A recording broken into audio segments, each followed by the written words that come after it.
Shall I start? Laughing Claudia?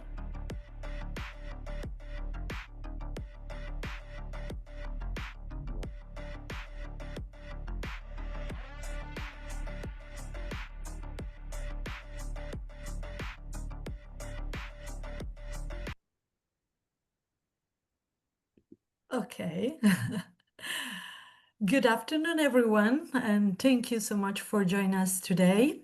I'm Angela Pinna from Oxfam, Italy, and it's a truly pleasure to welcome you to this webinar, the first event of our awareness campaign, Climate Justice is Gender Justice. If you are not already doing so, you can follow the campaign on Instagram, and you will find the link in the chat with all the update, activities, and upcoming events. This campaign is part of the Equality Project, an initiative founded by the European Union DERA program and led by the Tuscany region, together with 14 partners across 10 European countries, including Oxfam Italy as coordinator. And again, you can find in the chat the link of our project within the DERA platform. Both our project and the campaign aims to empower young people with knowledge and skill to tackle climate crisis and gender justice with an intersectional perspective. Equality places life at the center. What does that mean? The aim is to imagine together a complex but also a more truthful way of understanding the climate crisis. We work with school, teacher, and young activists to learn, think, and take action together with the aim of transforming our community for the better. Because the climate crisis is not an environmental challenge, it's a social and systemic crisis. To face the complexity of the climate crisis, we need systemic solutions, not isolated ones, political and collective action, not just individual efforts, as we have all too often been led to believe. We must go to the root of the problem, understand who is responsible for the current situation and who has the power and the duty to change it. At Equality, we promote an ecofeminist approach that focuses on people's lives rather than economic profit. Profit that too often extract value from nature and from the unpaid care work, mostly carried out by women. Equality is an invitation to decolonize our perspective from an economic system that is currently having a tremendous impact on the planet, women, and the most vulnerable communities. And today, to guide us on this step of knowledge and understanding, we are honored to having with us Hilda Flavia Nakabuye, climate and environmental rights activist, who founded Uganda Fridays for Future movement. Hilda also advocated for a greater gender equality and racial diversity in the climate change movement. Hilda will dialogue with Ferdinando Cotugno, Italian journalist focused on climate, environment, and politics. He writes for the daily newspaper Domani, for which he also edits the Areale newsletter and the podcasts. In just very few days, both Hilda and Ferdinando will be in Belém to report on the COP30 and to bring the voice of activists from all over the world. So this is a very big thanks to Hilda and Ferdinando to dedicate this time to share their thoughts and experience with us. Before I begin this webinar, I also want to thank all the Equality Project partners with whom we are sharing this journey for almost 2 years. And equality is not a project, but it's a deeply human experience. And another very warm thank you goes to our colleague from Lama, who have supported us with great passion and professionalism throughout this campaign. Now I pass the floor to Ferdinando for his conversation with Hilda. And at the end of the dialogue, we will have time for your questions, so please feel free to write them in the chat. Thank you again for being here and enjoy the session. Thank you. Thank you so much, Angela, for the introduction. And I'm gonna keep it quite brief because I think the focus of this webinar is gonna be Hilda's point of view and then your questions. So I'm gonna give you just a little perspective of what I see happening in Belém, and also, and more importantly, why this campaign to me is so important, is so relevant. Why saying that climate justice is gender justice is so crucial. I mean, it's so important to understand it. I think COP13 Belém is going to be again a COP of the people. And this is the main focus of this conversation because something is going on something bad is going on with COPs, with climate conferences, and we are coming from a streak of disappointments. We came back home from Baku, COP29, very disappointed. We came back from Dubai slightly disappointed, and generally speaking, disappointment is becoming the general vibe of this UN climate change process. And Belém, COP30, has the unique chance to invert this vibe, to finally create a momentum again, and to finally put people back at the center of the process. And this is very important because, the first big news, I think the headline of this COP30, more than everything else, more than even the Amazon forest or the NDCs or 10 years after the Paris Agreement, I think the main headline is that people are back at COPs. Because we had a COP in Egypt, then we had one in the Emirates, and then we had one in Azerbaijan, where people were banned, where democracy was banned from COPs. And this is part of the reasons why these events were so disappointing, because there was no people. There was no people putting pressure on the event. There was no demonstration outside of the event. And all the COP process in these 30 years was built to create connections, to connect science with politics, but also to connect civil society with institutions. And we are coming from 3 years and 3 COPs that were so important because, as we know, climate change is accelerating and everything is falling apart, and we took the civil society part out of the COPs, out of the picture, and it was 3 years, and these were 3 very long years. And now people are back in so many ways, and this webinar and also the big participation that we are witnessing, more than 150 people talking here all together, but also, we're seeing a flotilla sailing from Europe, and then we have a river flotilla sailing inside of Latin America, and then we're going to have a Cupola dos Povos, so we're going to have a lot of people around the COPs, also because Latin America civil society is very vibrant, is very strong, also very angry. And this is so important. This is the big news. This is something that maybe we also forgot a little bit, how it feels to have a COP by the people, for the people. And so why it is so important to put gender justice inside of this process? Because if this is a COP of the people, then it's a COP of what climate change does to people.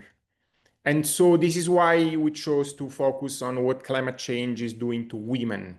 Because as we know, and as all the data that Oxfam and Llama collected with this equality campaign, climate change is hitting very, very hard on women. And so if we want to make COP real again, because making COP people again means making COP real again, then we have to focus on women. And just yesterday, I had this conversation about how weird is the position of the host country of Brazil regarding mitigation, regarding oil extractions, because as we know, unfortunately, Brazil is leading a lot of new oil exploration also in the Amazon basin. And BP has found the biggest oil field in the last 25 years. And so some people were saying to me, okay, but then what? I mean, we're putting so much trust in Brazil organizing this COP, and then we have Brazil becoming an oil country, like Azerbaijan, like Dubai, and so on. Yeah, but there's a difference. we are in a democracy. So we're going to witness what's wrong, but we are also going to witness people fighting back against that. And this was not happening in Dubai, and this was not happening in Baku, and this was not happening in Sharm el-Sheikh. And this is a dynamic that we're going to see on mitigation, so on oil extraction. So Brazil extracting oil, not respecting the Paris Agreement, and people fighting back. But we're going to see this also on social justice issues, and especially gender issues. And this is why putting this campaign is so important, because it puts gender issues at the center of the COP.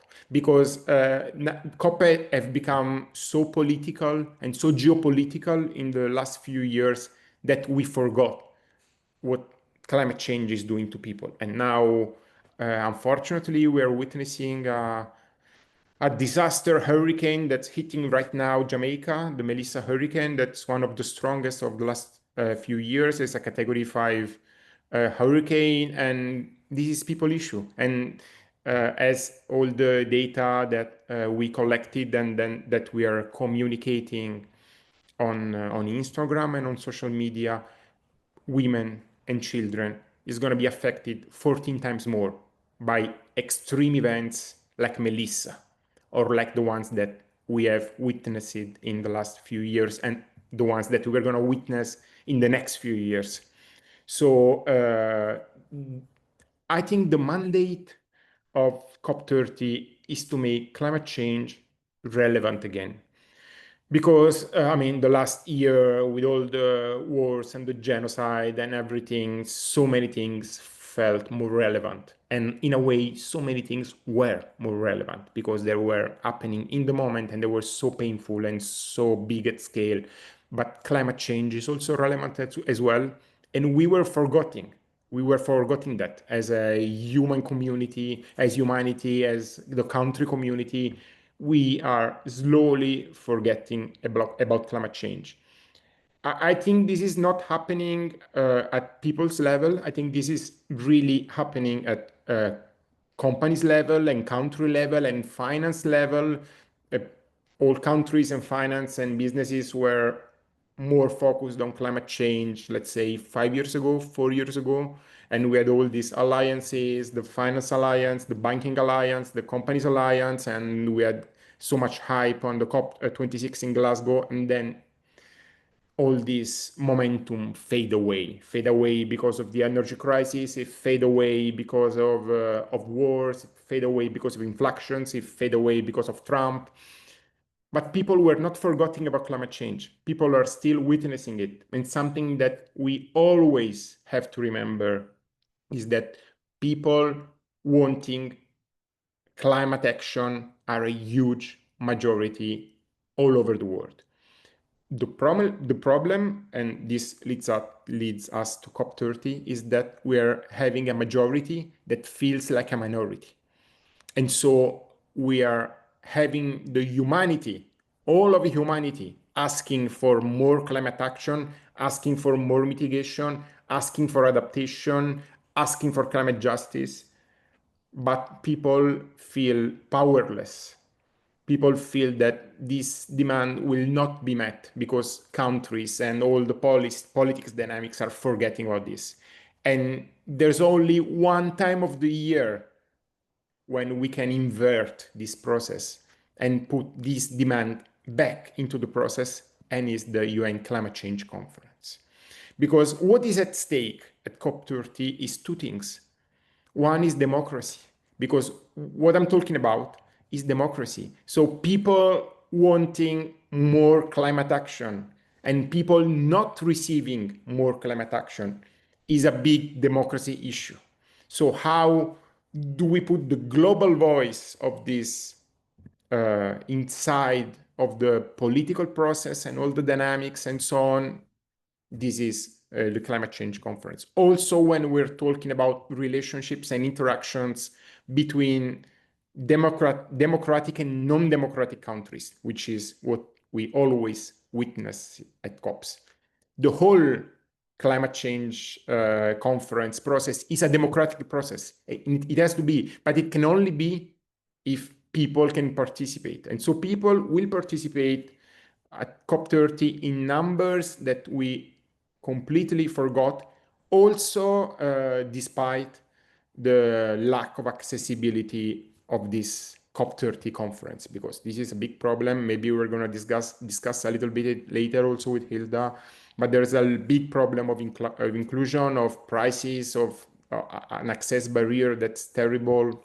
And this is a big problem. But despite all of that, people are sailing, people are traveling, people are joining the movement, people are participating in this webinar, people are sharing content on social media, people are going to make strikes in November. There's going to be an action. There's going to be a climate pride in Italy. There's going to be a strike all over democratic countries. So things are happening because I think this is in a way, something that I kept saying in the last few months is that COP30 risks to be the last COP. Of course, it's not going to be the last COP because there's going to be COP31 and 32 and 33, but it could be the last COP that people believe in. And this is the most important thing. We have to stop people losing faith in the process. And this is why we're here. And this, I think everybody here is part of movements, the activists, the young people, they're people that care. So this is the bubble of people that care about climate change, that care about climate justice. And how do we spread the message? We have to be strong together. We have to share intel together. We have to share knowledge together. And this is why what Oxfam and Llama built in the last months with a lot of effort is so important.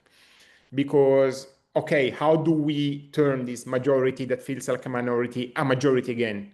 With knowledge. Because knowledge, with all the data that you're going to see on social media, is power, especially on climate change. Especially now that climate denial is so strong, is so back again, because we had the delusion that we were free of climate denial. And this is not the case. We have the president of the United States that's a climate denialist.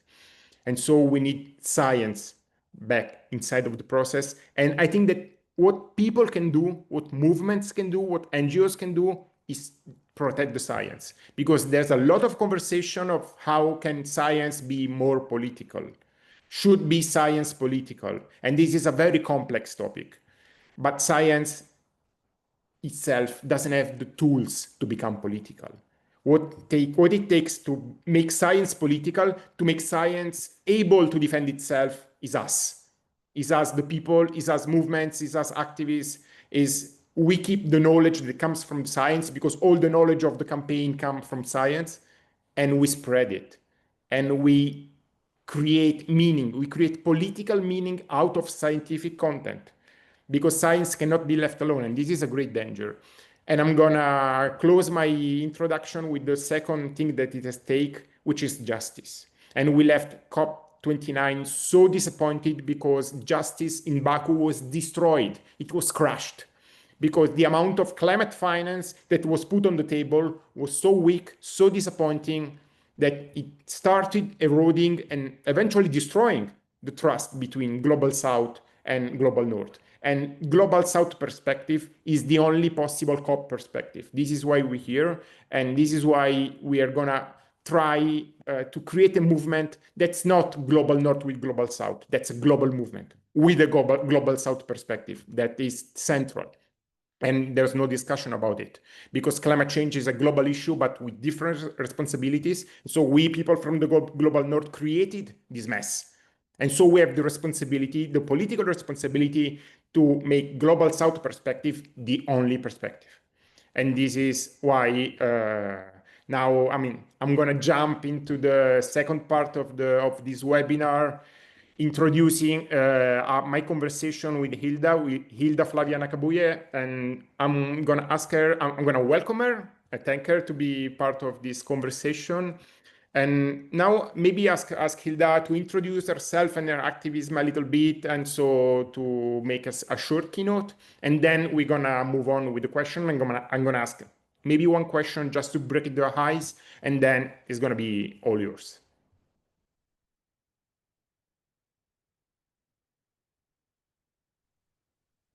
I don't know if Hilda. Hi. Hi. Hi, everyone. Am I audible enough?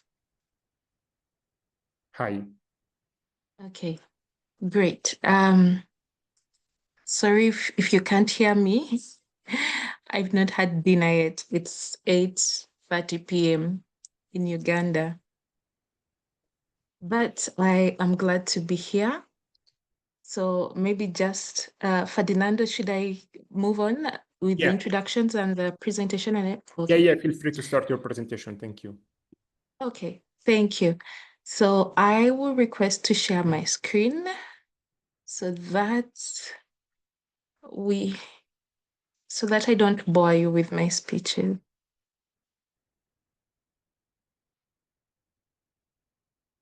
So I hope you can see what's on my screen.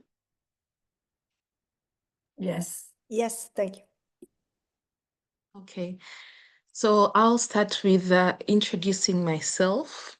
Hi, lovely people. For those who are just listening in, I am a female. My name is Hilda Flavia Nakabuye. I am a female. I am 100% of African origin. I am 28 years of age with black Afro hair. Yeah, I just plated this gold one, but it's black, I promise. And I have a dark skin with a glow of greatness and scars of the past, but also with hopes for the future. And I believe that the power of the people is greater than the people in power. And that's my power pose. No? So I was raised in a farming family. I witnessed firsthand the impacts of the climate crisis at an early age, and this fueled my fight for climate justice for frontline communities. I come from a farmer's village in the basin of Lake Victoria in Uganda, and climate change rocked my family's farmland, which was our main source of income. Most of the African people are agriculturalists, and that is the community I come from. And since agriculture was our main source of income, with the climate crisis hit, we lost our source of income. So my parents were not able to pay my tuition fees, and I stayed home, and other children, of course, continued with their school. And when years passed, I was lucky to go back to school. I gained understanding of climate change at university. And when I received this message, I established Fridays for Future Uganda, which is an organization of young individuals, as you can see in the picture. And we young individuals, we are wary of hollow commitments, and we refuse to idly observe as our prospects are eroded by rainfall, or as our chances of survival and well-being evaporate under the scorching sun.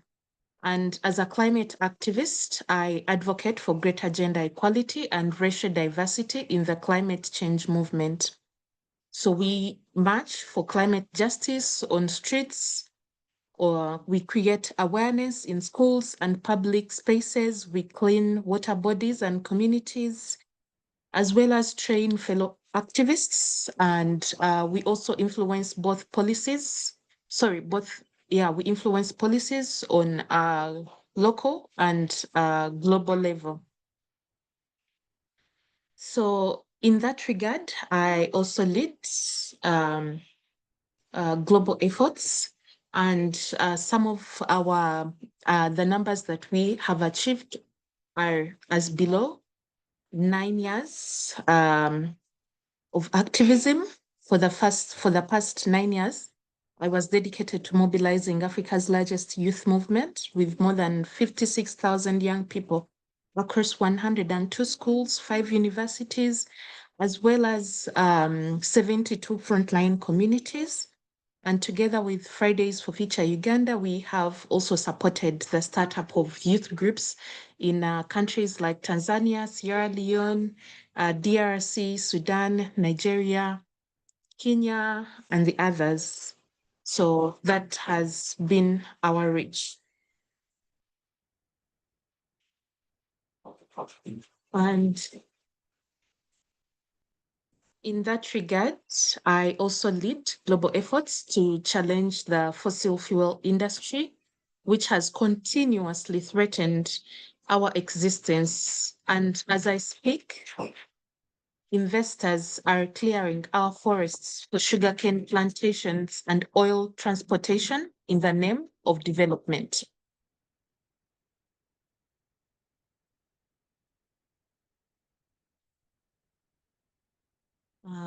So,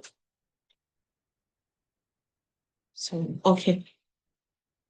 And just to give more insight on the campaign, oil giant Total Energies is yet to host a 1,443-kilometer long pipeline, the world's longest heated crude oil pipeline, and it has put major national parks in Uganda, wetlands, rivers, and lakes at risk because over 1/3 of this pipeline, it's called the East African Crude Oil Pipeline, will be built on Lake Victoria Basin, which is a source of water and livelihoods for up to 40 million people. And in the fight to end fossil fuels,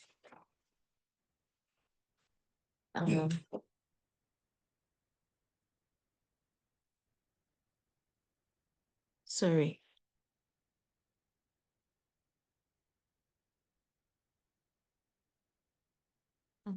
Oh, sorry.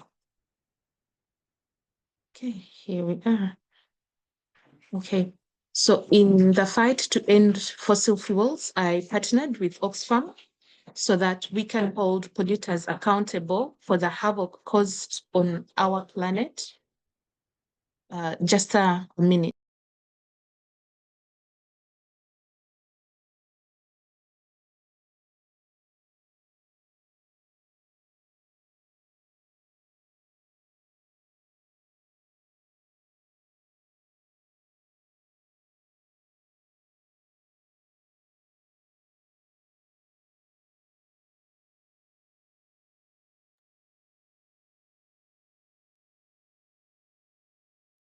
Okay.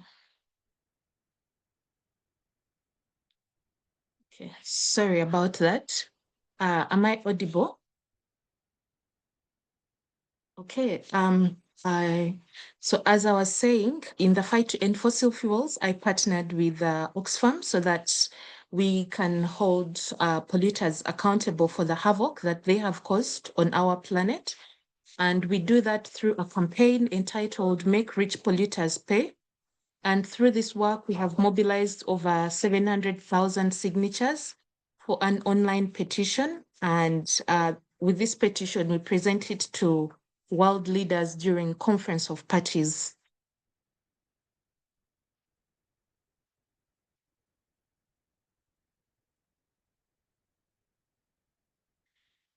So the global north developed at the expense of nature and human life, and unfortunately, it is still doing it. We are still fighting for climate justice. And as we fight for climate justice, more suffering is inflicted on us. More climate injustices are committed by the very countries that claim to be fighting for peace. The anguish we experience stems from a framework rooted in iniquity, a framework that draws resources from our planet to enrich affluent nations, disregarding the welfare of all individuals in the global south. And so we are not sitting down. We are speaking up at every event that we attend, be it COP, be it UNGA, be it the actions we do on the ground, be it the visits we make in different countries, we speaking up and we are standing up, we are raising our voices, because as youth, we believe that it's not for us without us. If the policies are not made with us, then they are not for us. And we believe that activism speaks louder than the blah, blah, blah from our climate, from our leaders that we have been listening for a very long time. Only empty promises have been made. We haven't achieved any of that yet. And what drives me as I continue to do my activism is that there's hope and there is faith. So faith drives me. I have faith in a power that is greater than mankind, faith in the boundless potential within me, within us, faith that tomorrow can be better than today if we take action. From the days of my forefathers that I read about in the Bible and until now, we have faced or we suffer violence. And so I believe for us to have peace, equity, or justice, we need to take it. We need to fight for it because violent people have taken it by force. So we need to take it back by force also and by action. So that is, if we use our voices, we can create a difference because our voices matter. If I didn't speak up, if I didn't do the actions that I did for climate justice, I wouldn't be here today speaking to you. So use your voice because it matters. And as we use our voices, some nights will be low and some nights will be TRUMP, as in the picture. We often face a lot of things on this fight for climate justice. So I am not promising a pain-free process or a smooth journey in activism, because as you can see, the pictures speak louder than my words. We have seen it all, but we are still hopeful. So what I am promising is that we have hope. And to me, this, what you are seeing on the screen is what hope looks like for me.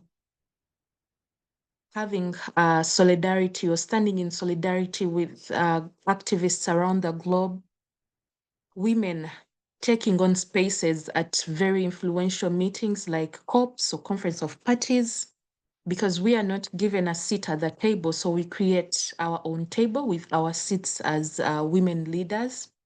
Hope to me is having youth graduate from climate mentorship program for 6 months and having them join the fight for climate justice. Hope for me is doing actions for the communities that we serve. And hope for me is having all hands on deck when it's time for climate action. That is what hope for me means. We hold on to the hope of a clean, safe, and sustainable future that we so much long for. Challenges will come, but they will not shut us down if we are together. And of course, it's not usual for speakers to ask the audience for questions, but I will be the unusual speaker today. And my question is, did you find what you are looking for from what I shared? So I look up to you for any questions or insights or any additions. Thank you so much. Back to you, Ferdinando. Thank you. Thank you so much, Hilda, for the beautiful presentation. And I'm going to start with the first question very quick, and then I'm going to leave the floor to everybody. And the house rule is that you can type your questions in the chat, and then I'm going to take them and bring them to Hilda. And my question to you, Hilda, is what are you expecting from COP30? So this hope, do you see hope in what's going on in Belém? And what do you expect to happen to be happy at the end of the COP? What has happened to make you happy? Okay. Oh, that question is testing my honesty, but I will start with giving my own recap of the past COPs that I've attended. I think the last COP that I attended was COP 25. That was in Madrid. I mean, attendance spiritually, physically, emotionally, that COP was something else. We saw the power of the people. We saw how people can influence decision makers during that COP. And to me, it was big energy. I haven't experienced that energy ever since. So that is why I'm saying it's the last COP I attended. I've been to COP 27, 28, 29, but to me, those are just like any other lobby meetings, to be honest, because it's just fossil fuel lobbyists. But my fourth COP, which was COP 29 last year in Baku, it was a COP that went over time, and the expected climate finance target of at least $1.3 trillion reduced an offer of $250 billion. And this was a staggering figure. When we raised our voices as civil society, we signed petitions and did a lot of activism. They tried to raise it to 300 billions. You can imagine, just 50 more billions. And of course, this figure has an inflation rate of 5%. So if we are to get this money in 2030, given the 2024 dollar rate, it will be 175 billion. So it's way below what we expect. And it was a COP of many, many, many disappointments. Of course, these are just pledges, and there was no progress on the fossil fuel phase out, the text. At COP28, there was a decision that was made to transition away from fossil fuels. But at COP29, none of that was talked about, except for just merely referencing Article 28 of the UAE outcome document. So everything was really staggering. And my expectations for this COP are high.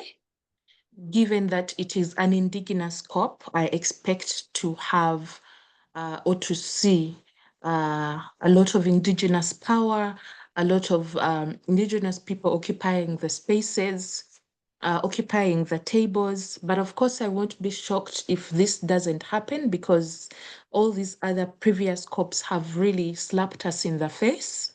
And world leaders and fossil fuel lobbyists keep slapping us in the face every other time, occupying spaces, sitting at the tables. But I'm hopeful. I'm hopeful because it's happening in a country that has democracy. And I hope that Indigenous people are given the space. I hope that our voices are listened to, our voices are heard. As every other COP, it comes with limitations. Many, for example, African activists are already being limited by the number of badges, which are very, very scarce. And of course, by the funding as well, because everything is way up. But we hope that the people who will represent will carry our voices there. So my expectations are that the people's voices are listened to, that we have some progress on the fossil fuel, on transition from fossil fuel to renewable energy, that we have a text on climate finance. Of course, more pledges. I hope that the loss and damage fund is institutionalized and that they pave way for how this will reach the communities. But since that isn't anywhere in the COP schedule, those are just my hopes. I hope that it comes out from the people themselves. I'll stop there. Thank you. Thank you. Thank you so much. I think there's a first question in the chat that comes from Christy, and it's for you, Hilda. And Christy says, you mentioned earlier that what was taken from you by violence should be taken back by violence. And Christy asks, did I understand correctly? You can also read it in the chat if you want. Yeah. So what I was referencing is a text in the Bible that says that our power was taken away by violent men, and it's still being taken away by violent men. And when you look at what's happening with the fight for climate justice, violent men in this case, which are the fossil fuel companies, are taking away that power, that justice from us each and every time when they extract from the earth, when they displace communities, when they pollute, it's us who suffer.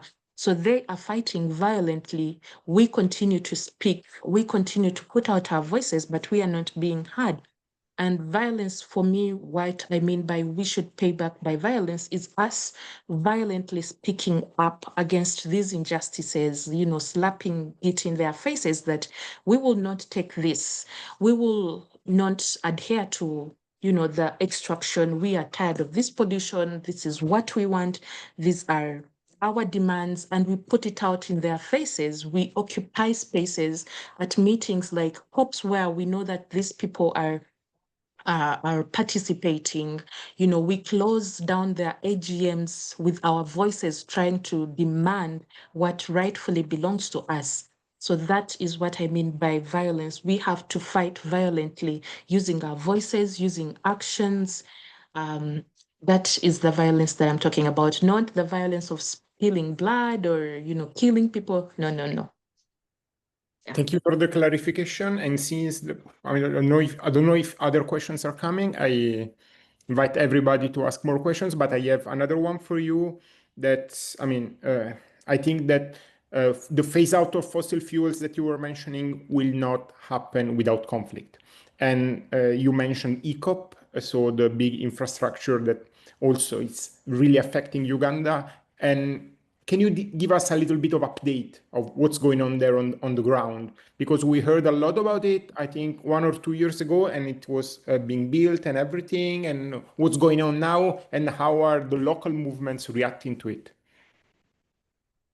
So at the moment, over 100,000 people have been displaced to create space for this. Over 50 communities, plus 50 communities have been displaced off the land to create space for the pipeline.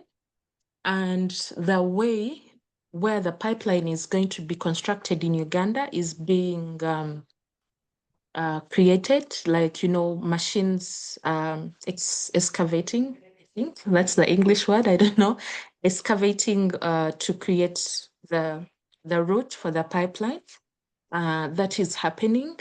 And however, what hasn't been confirmed yet is the money that is going to finance this pipeline, because they were looking for $5 billion US. And so far that money hasn't yet been confirmed. However, for such a huge project to happen, it needs 3 things. The first thing is it needs finance, which hasn't been confirmed. The second thing is it needs insurance, which also hasn't yet been confirmed. And the third thing, it needs permits. So the permits for the construction of the pipeline have been given by the Ugandan government.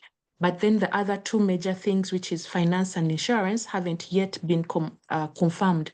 So it's our hope that we can still stop this pipeline because they don't have funding and insurance for it. And so our campaigning route is to be-campaign insurance for the pipeline and also funding so that the project can fail. Many people have been displaced, families. There's a lot of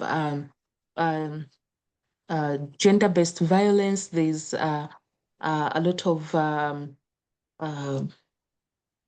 relocation happening for many families because they lost their land, they lost their property, and compensation hasn't been done. Some people haven't been compensated at all, and other people have been poorly compensated to the extent that they can't even build a house from the compensation that they have received. And the government is still in support of the project. And actually what's happening now is that Uganda is in electoral campaigns. So we have elections happening early next year in January, and the government is using the ECOP as a way to entice people, to vote for the ruling government. So it's been used as a hook to win elections. But the ECOP, that is what is happening for now. The national parks where this pipeline is passing, some of the parts have been closed off for the public, so you can't access them. The rivers that are polluted due to the extraction, the tests that are happening have also been closed off for the public. They are being safeguarded by the military right now, and if you go there, you can't be allowed to go onto the other side where you can see the real devastation of the pipeline even before it's constructed. So there's a central processing facility that was built on ground near where the pipeline will be constructed to oversee the activities that are happening. But this construction of this central processing facility has caused flooding in the nearby areas or communities, which hasn't been the case before. But because of the machines, the noise, the extraction, the building, the constructions, it has worsened the climate impacts in those areas. And it has also led to the relocation of many wildlife. For example, elephants have moved, many animals are moving to look for, greener pastures, because the roads to the parks, to the national parks and the game parks have been tarmacked, are reconstructed. So this tar, when it heats up, it makes animals uncomfortable. They can't walk on hot tar, so they can't cross from one side to the other. So now they are relocating, and some of them have ended up into people's homes, and they have caused deaths of people, and also many farmlands or plantations have been broken down, destroyed by these animals. So yeah, briefly, that is what I can share. Thank you. Thank you. It was very useful. And we have a consideration from Caterina Sarfatti from C40, which is not really a question, but she was remembering, Hilda, your intervention at their summit, the C40 summit in 2019. And Caterina writes she created the momentum for us to establish a youth program for youth activists. So you were very important to bring the C40 process also to young people. And so there's a big thank you from Caterina. And then we have a question which is for both of us. So I'm going to ask you to answer first, and then I'm going to try to answer as well. It's a very beautiful question from Sarah. And she's saying, what gives you hope? And there's a lot of talk about hope. So wondering what are some concrete ways we can build hope within us and around us. Okay. What gives me hope is seeing many people, many young people fighting around the world for the same cause, for climate justice, for gender justice, because there can't be gender justice without climate justice, without social justice. So seeing many people fight for the same cause really gives me hope. And seeing communities, indigenous people, frontline communities, marginalized communities coming up, occupying spaces, fighting at the frontline really gives me hope, because for many of us, we don't have a choice to be or join climate activism. It's a fight for survival. So we either fight or we die, because the effects of the climate crisis are very visible here. And what actions we can do for hope is fight along with other people who are fighting, sharing our stories of impact, stories of resilience, stories of power with communities that really need to hear them. Of course, using our voices to speak up and not to stay silent in situations of challenges. We should speak up on every chance that we get, every opportunity that we get because we can't stay silent in the midst of, silence is not an option in the midst of injustice. So joining actions that are geared towards climate justice, joining, for example, marches, for example, webinars like this where climate information is shared, attending climate conferences and speaking up for the people who are affected, for marginalized communities, holding polluters accountable, holding our governments accountable, our leaders. So all these are actions of hope that we can do. Thank you.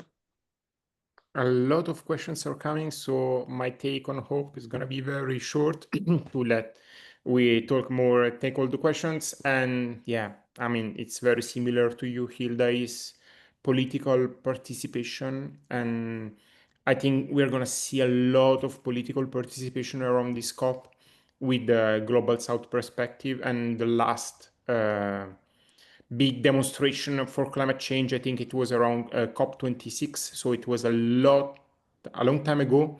And then there was, I mean, climate movements were scattered and started to disappear a little bit, but I don't think they disappeared. I think they just changed.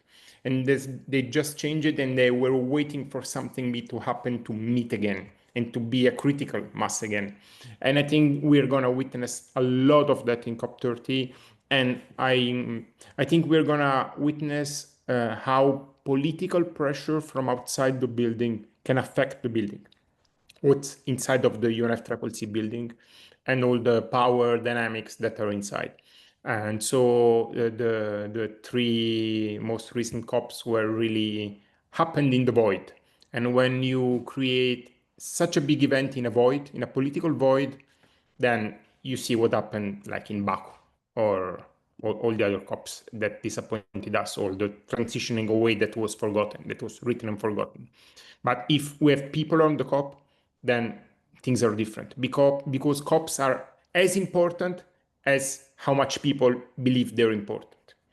And so I think this is gonna be a real game changer, political participation.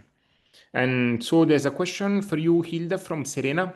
And she asks you a gender perspective on what you're saying about Uganda and other African countries for the pipeline, how these pipelines and infrastructure and projects are affecting women differently.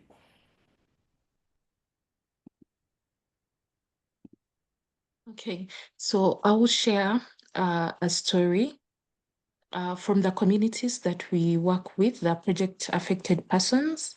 What is happening is in Uganda, we have, most of us live in extended families.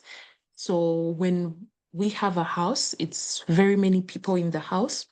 And usually the house is headed by the men. So what happened is that when these fossil fuel people came to talk to to make people sign agreements of taking their land, they talked only the men of the house.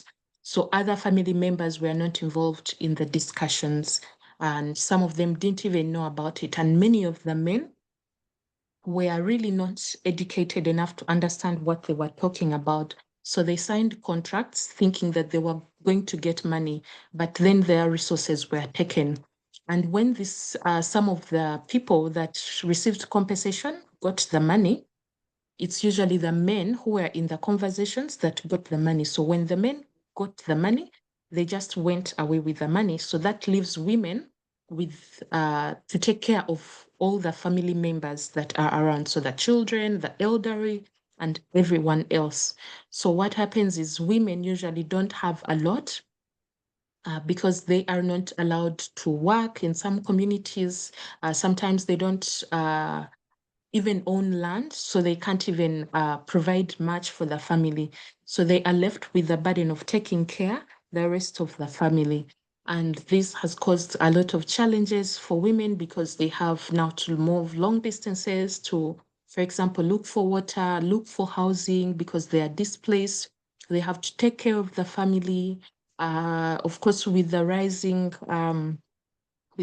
climate disasters, it even makes them risky it makes the situation risky, and they have to find medication, food, and all those other things which you can't get without money.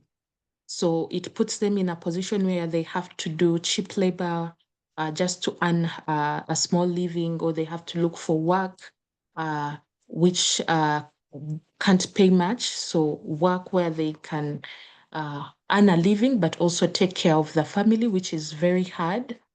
And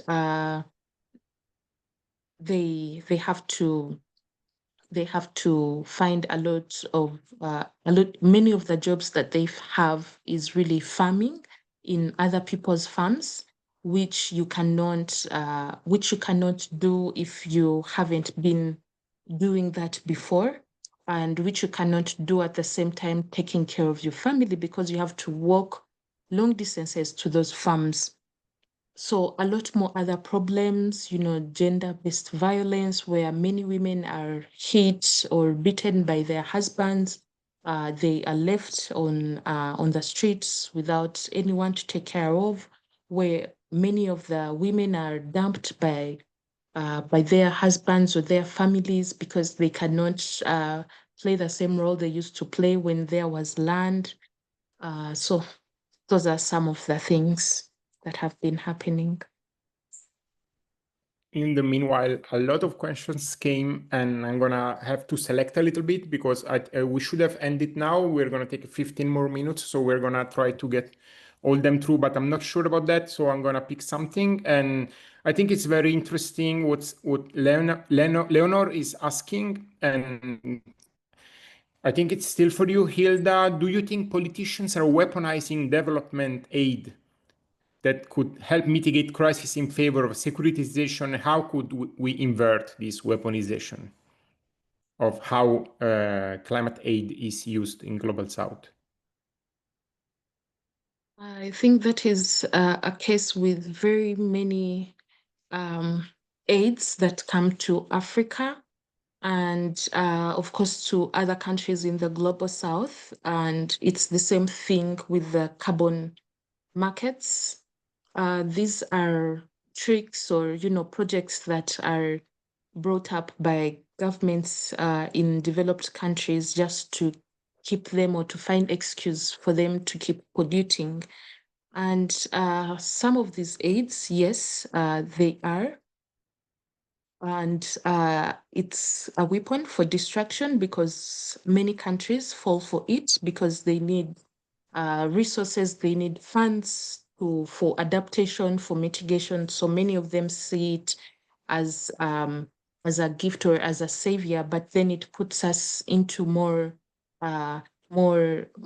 challenges, more debt, more issues, because then we have to compromise our own development as countries in the Global South.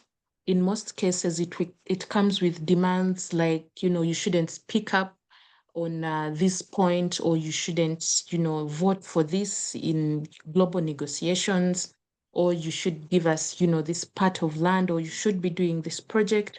But many of these are really very big compromises for the people who face the impacts of climate change on that daily basis. So how should we stop this? I think we can stop this by speaking up against such aid that is being given, creating awareness of the masses of people, and having people not fall for these greenwashing games. And sharing this information can help open up eyes of different people who don't see this aid as tokens, or, as who see this aid as hope, because sometimes it's not the hope that we are looking for. So that's my advice. Thank you. Thank you so much. And there's another question for you. That's a very interesting question that's coming from Sara Lorenzini. And she says that she's from Italy, and what she's witnessing in Italy, and not only Italy, all the West, is a big distrust in the democratic institutions. So there's a low turnout at elections from local to national, and there's a lot of many different symptoms of that. Do you think this is privilege? because we have democracies that work like this, and then we take them for granted. And what do you think? How do you perceive this in your context? Sorry, I didn't really get the question. Okay, so she's saying that in the West, so democracies with a long history now are being disregarded by their own people. So people in Italy don't trust their democracy anymore, don't like to be part of a democratic process, don't go to vote and stuff like that. Do you think that this is a privilege? So we're using democracies, our own democracies, like a privilege that we don't care about because we take it for granted?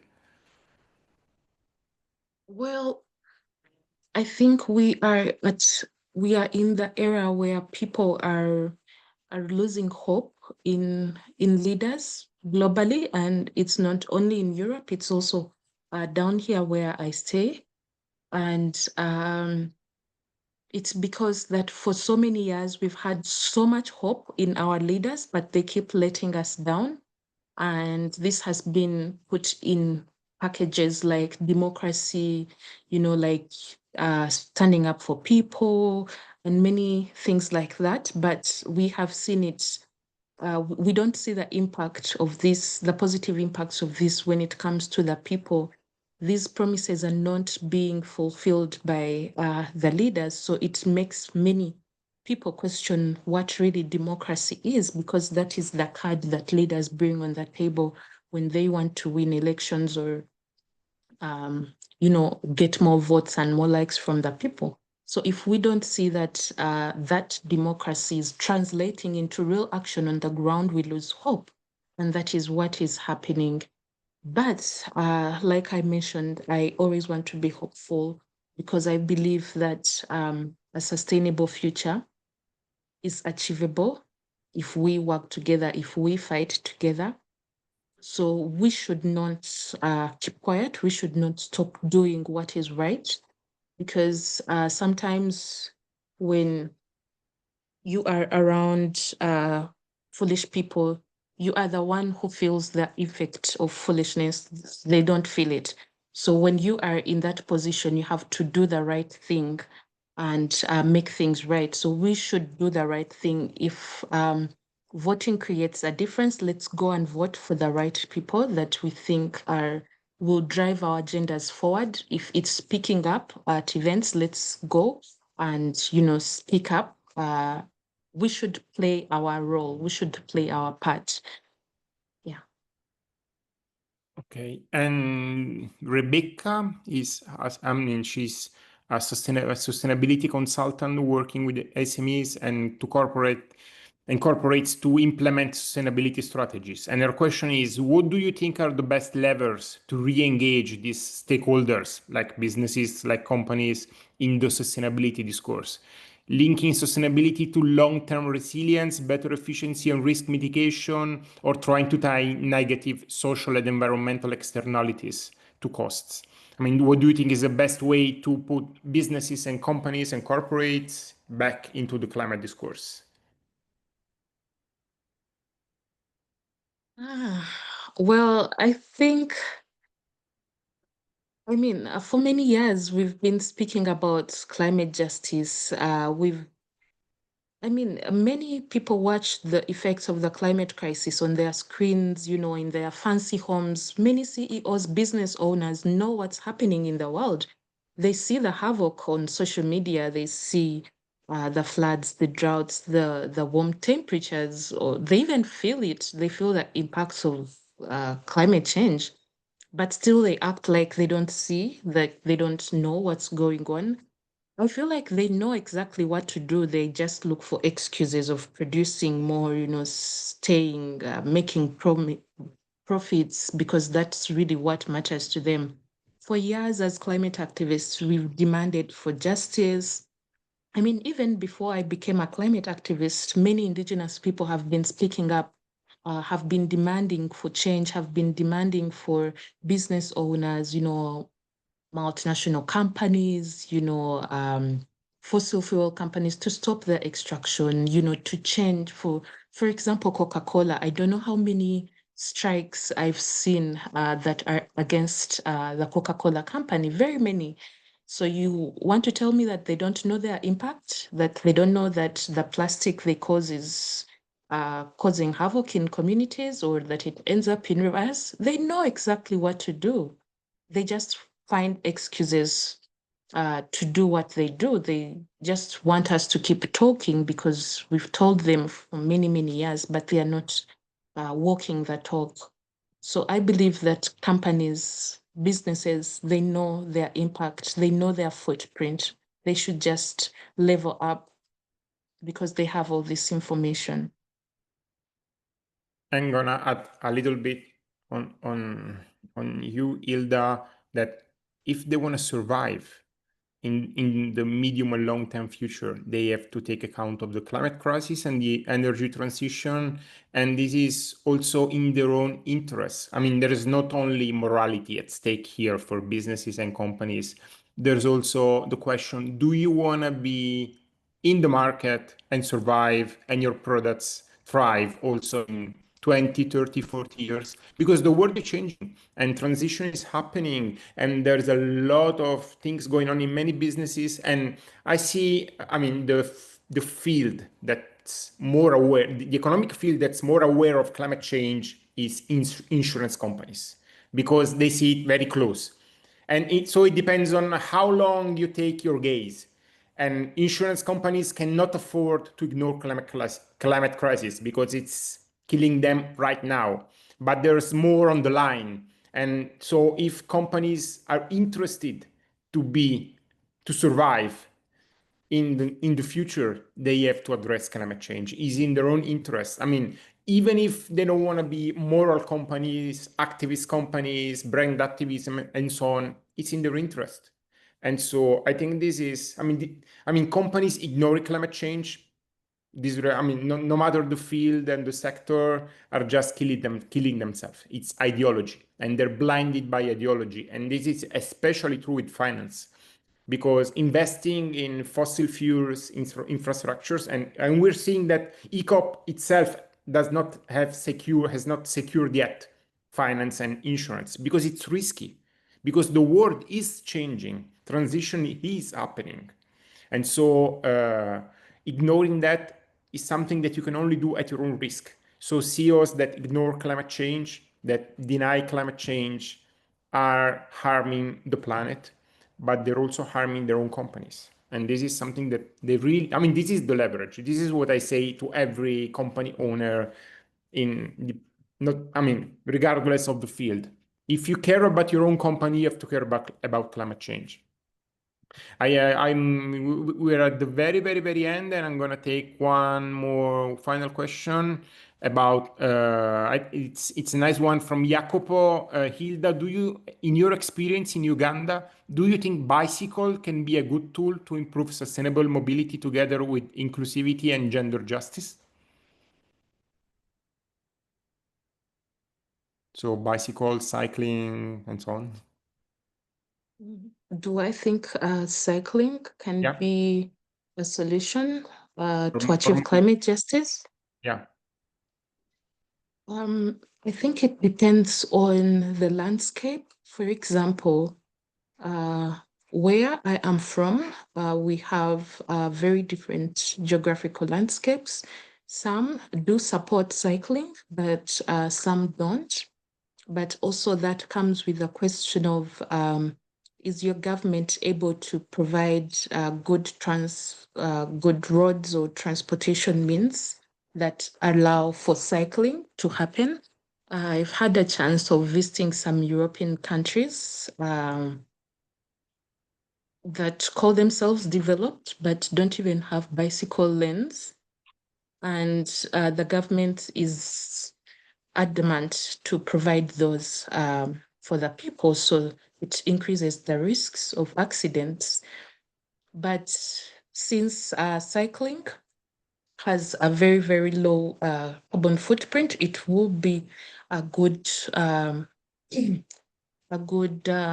alternative for many people to use, and it will greatly reduce the emissions from transportation if this is taken up by many people around the world, or if this is done by many people around the world. And of course, it depends on the laws and political will, majorly. Are our politicians willing to pass such laws or to stop giving tax holidays to fossil fuel companies, to car or vehicle companies, and are they willing to reduce the taxes on, for example, bicycles that have low carbon footprint? So it's about political will, and that is partly partly comes back to the people, the power of the people. What people are we putting in power? What people are we voting for?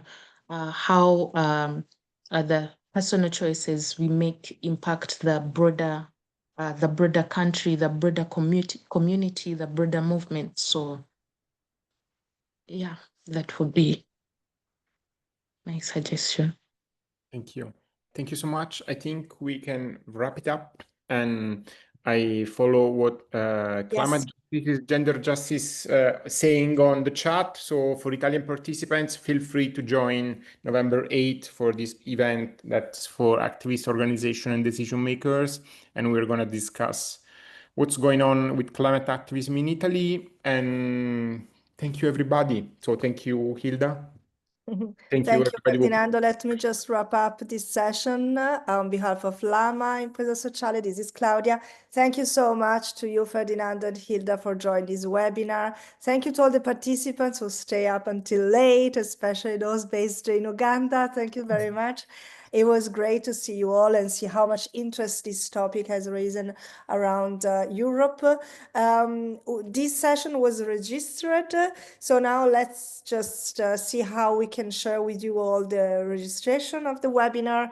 We may send you an email because we have collected your email through Zoom, if you're happy with that. And to the Italian audience, we will be sharing also some information to just join the upcoming events, including the 8th of November in Florence, where Ferdinando will be do a live exclusively for us from Belém, because he will be already in Belém in Brazil.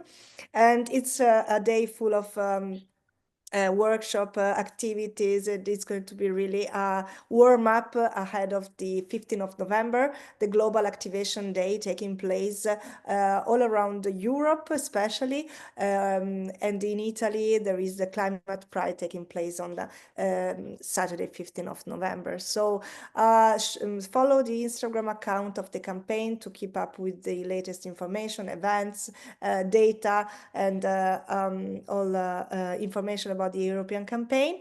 And thank you very much for joining, and have a lovely evening, everyone. Thank you.